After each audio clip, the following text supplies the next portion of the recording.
오늘의 주제는 정말 많은 분들이 관심을 가지고 있습니다. 박사님 뭐죠? 바로 졸음운전입니다. 영상 바로 보시죠. 터널 안이네요. 파란색 트럭이 2차로에서 1차로로 이동하고 있습니다. 일반적인 차선 변경과는 달라 보이는데요. 차가 계속 옆으로 가는데 아이고. 파란색 트럭은 결국 터널 외벽과 충돌하면서 전복되고 말았습니다.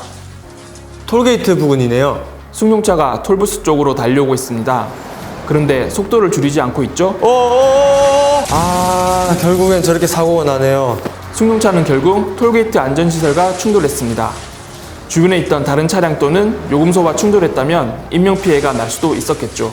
앞을 보고 운전하는 것인지 의심스러운 사고들, 원인이 뭐죠? 바로 졸음운전입니다. 그래서 터널 외벽과 톨게이트 안전시설에 충돌할 때까지 두 차량 모두 조향 또는 감속이 전혀 없었던 것이죠. 최근 3년 동안 발생한 운전자 요인별 교통사고 건수를 보면 졸음운전으로 인한 사고가 해마다 1000여 건 가까이 발생하는 것을 알 수 있습니다. 다행히 작년에 졸음으로 인한 사망자가 46명으로 줄어들긴 했지만 교통사고 100건당 사망자 수로 보면 졸음운전이 가장 많습니다. 여전히 가장 위협적인 사고 원인 중 하나인 만큼 졸음운전에 대한 경각심이 필요한 것이죠. 박사님, 그렇다면 제대로 수면을 취하지 못한 운전자의 상태는 얼마나 위험한 건가요? 대한수면의학회에 따르면 24시간 동안 깨어있던 사람은 혈중 알코올 농도 0.10의 상태와 비슷하다고 합니다. 이는 면허 취소에 해당하는 수준이고요. 게다가 집중력과 수행 능력이 떨어져 순간적인 판단 능력도 저하된 상태인데요. 따라서 운전자가 조향, 감속 등 사고를 회피하게 하기 위한 행동을 전혀 취하지 못하기 때문에 심각한 사고로 이어지는 것이죠. 그렇다면 운전 중에 졸음을 피하는 방법이 있을까요?